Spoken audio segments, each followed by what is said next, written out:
Good evening, listeners.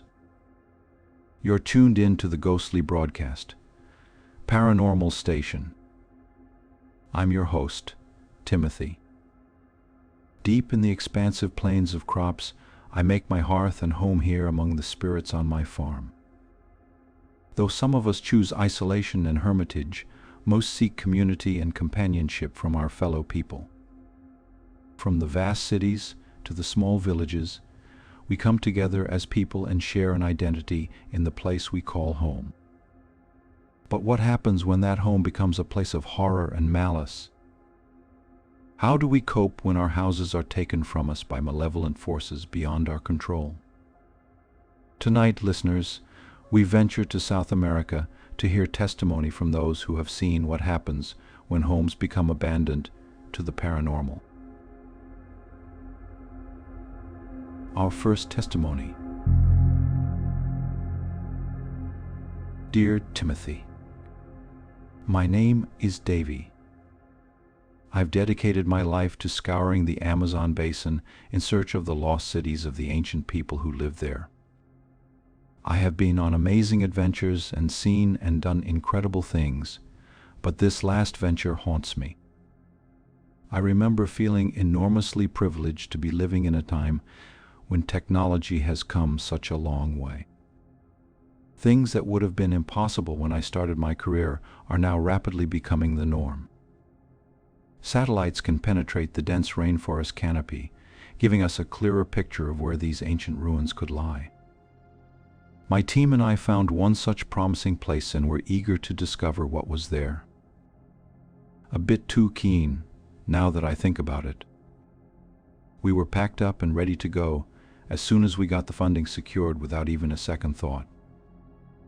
I've been on more expeditions than I can count, but this was the first one I'd ever been on where we encountered a native village. Not only that, but after trudging day and night through the dense rainforest, the village we found was undiscovered and uncontacted. There are numerous laws and statutes that govern this kind of thing. Ethically, we were supposed to remain clear of all uncontacted tribes. However, we soon discovered that that wouldn't be a problem. The village had been abandoned relatively recently. Fires were still smoldering, food was uneaten, and possessions littered the small mud huts.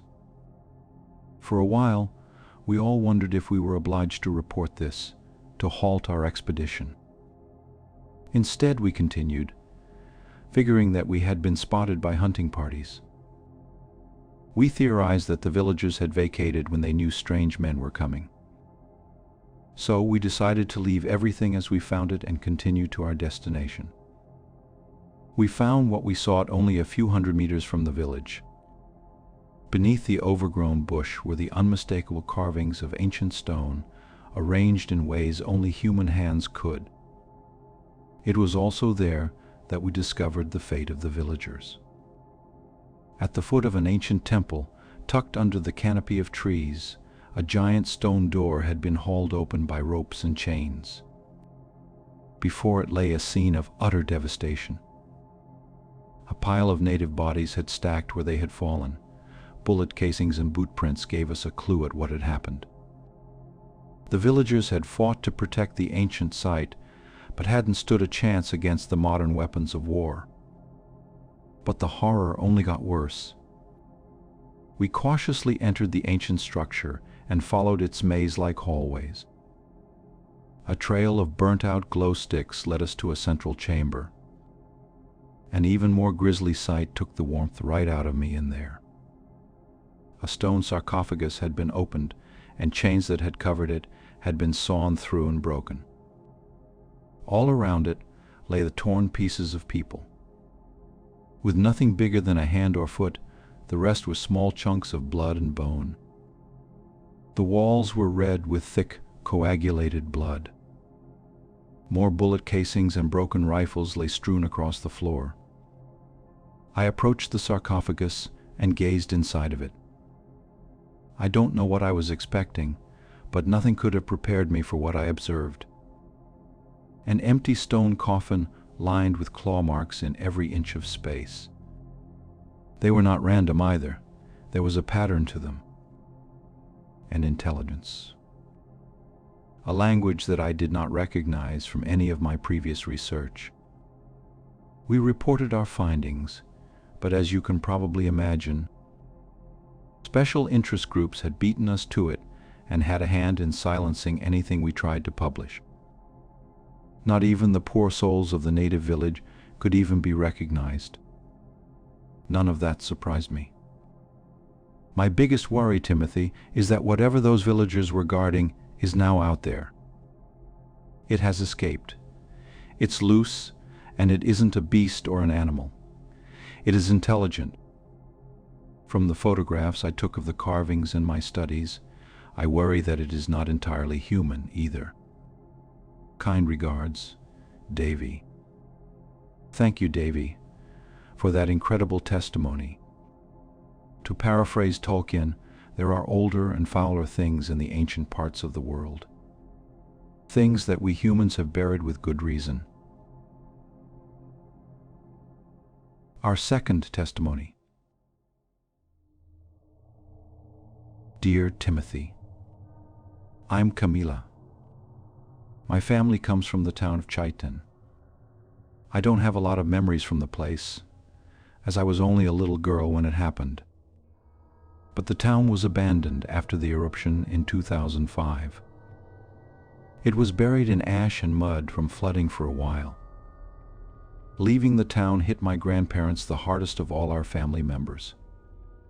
They had only ever known life in that town, and if it hadn't been for my parents, they would probably have refused to leave like many residents. Some stayed right until the mud and ash began to fall. Others never left. Neither of my grandparents liked to talk about Chaiten, not even with fond memories. It was too painful for them to even recognize it. While we all did our best to move on, they never could. My grandfather passed, and my grandmother followed not long after. I'd been planning on moving away to the city. My best friend and I would get a place together and start our lives independently. But there was something that I felt I needed to do before I left for good. An heirloom was buried somewhere in my grandparents' old house in Chaiten. I'd overheard my grandmother telling my mom in her ailing years that she'd always wanted me to have it. A necklace that she had worn at her own wedding to my grandfather. So, determined to find it, I set off for my old home. I could barely remember the place and certainly didn't recognize it now. To my surprise, some people were living there. The town wasn't completely abandoned.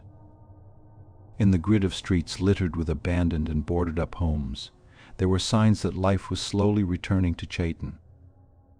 I wandered the town until the evening twilight descended over the quiet gravel streets.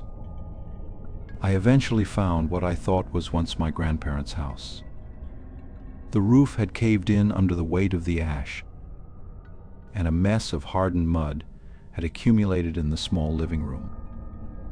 I carefully tiptoed around the ruined home. I was looking for any clue to point me in the right direction. Family photos, jewelry boxes, that sort of thing. But there was nothing.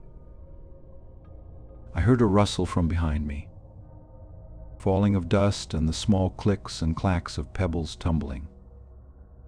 When I turned to see it, the mound of ash and dirt in the center of the room started to move and pulse. Cracks formed as if something inside it was ready to burst out. When the hardened, packed-out mound broke, a gnarled hand sprang up, followed by a bald, ashen head. As the creature hauled itself out of the dirt, it turned to me with eyes of glowing coals. It let out a rasping wail of anguish, screaming at me with a pained, terrible look. I screamed and ran from the house. It clawed at me, but couldn't free itself from the mound. I ran down the street, hearing its coughing and spluttered screams.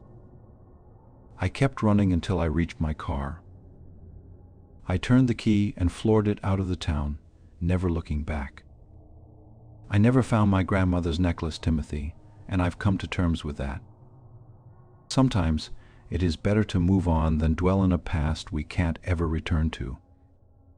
I just hope that when life does eventually thrive once more in Chaiten, the souls of those who remained might know peace. Thank you, Camila. Thank you for that testimony, Camila. Spirits cling to our mortal world in the places and with the objects once held dear. You are correct in what you say.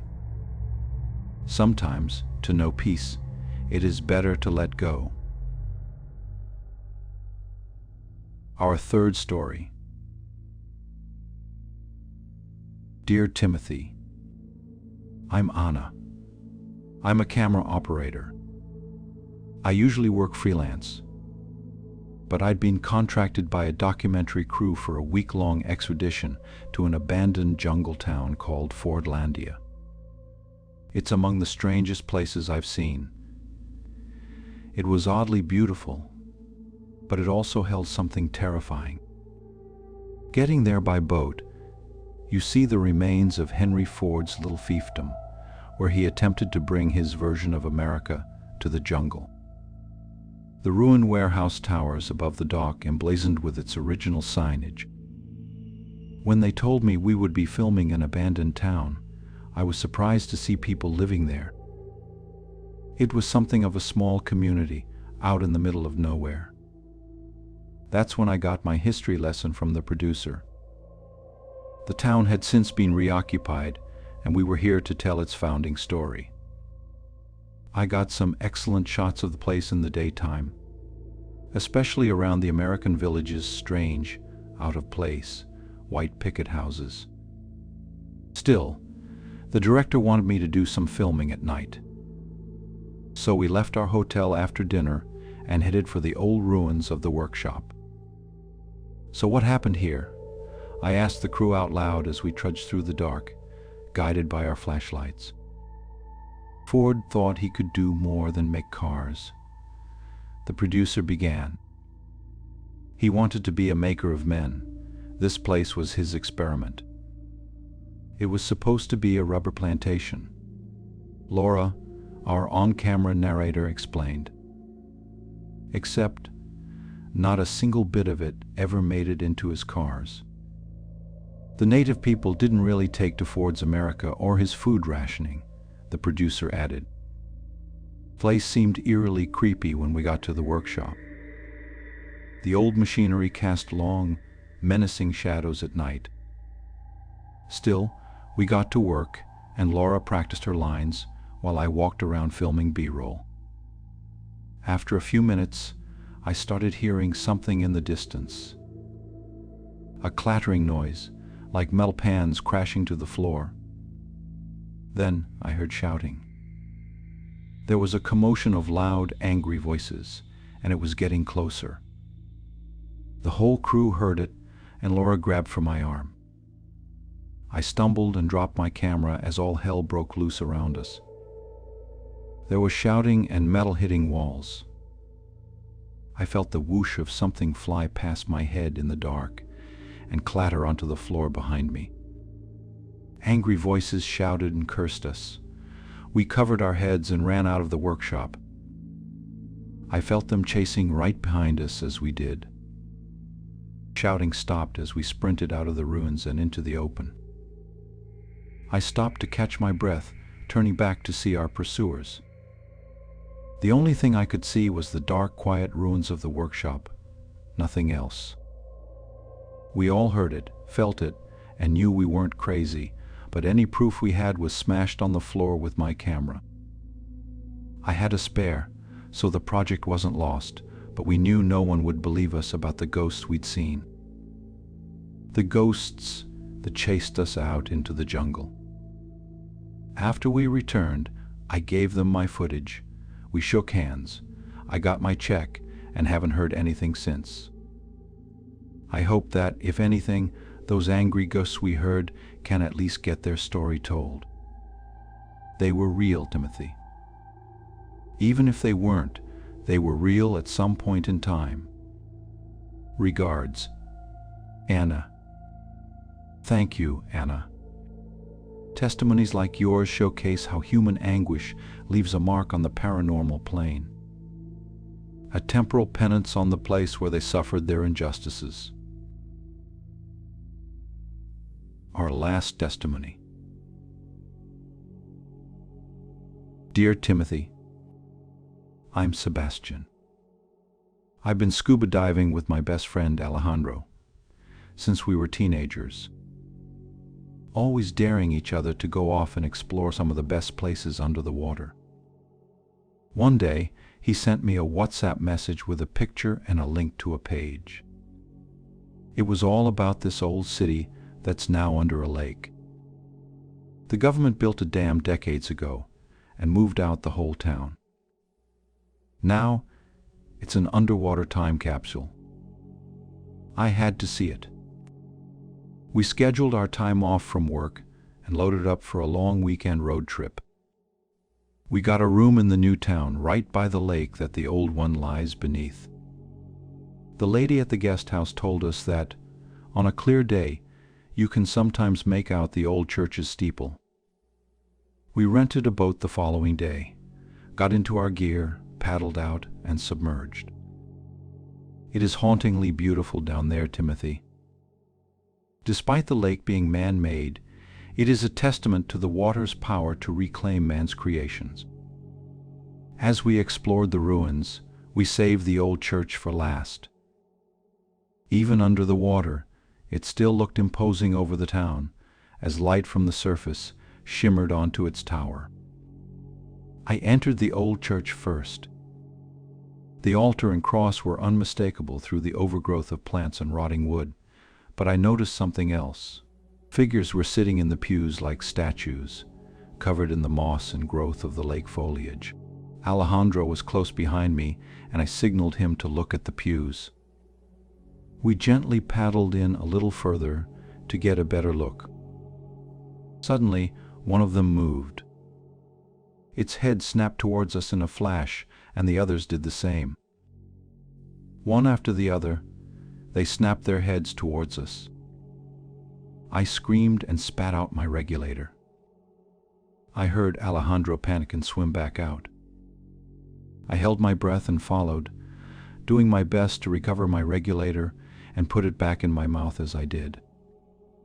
Both of us swam frantically for the surface until I heard my dive computer beep and vibrate on my wrist. I stopped ascending, but Alejandro kept going. I tried to yell at him to stop, but he didn't listen. He kicked and thrashed, then lay still, floating on the surface. There was nothing I could do until I had decompressed. When it was safe to surface, I pulled my friend into the boat, put him on some emergency oxygen, and frantically made for the shore. Graciously, Alejandro survived and is likely to fully recover. The only thing is that he doesn't remember what happened on the dive. I haven't told him, and I don't think I will. I hope that we can dive again one day. I wouldn't want him to worry that he will panic again. As far as he knows, it was a freak accident. I don't know what was down there, Timothy. I don't think I want to know. Let the water have it, as long as it doesn't come looking for us. Yours, Sebastian. Thank you for your testimony, Sebastian. Whether taken by man or Mother Nature, the supernatural will snake its tendrils into places that were once hearth and home until they were tragically altered forever. This concludes this evening's testimony. If you enjoyed this, listener, and would like to be notified of our latest ghostly broadcast, like, subscribe, and click the bell icon. Join us again for the ghostly broadcast, Paranormal Station. Good evening, listeners. I've been your host, Timothy. Take care.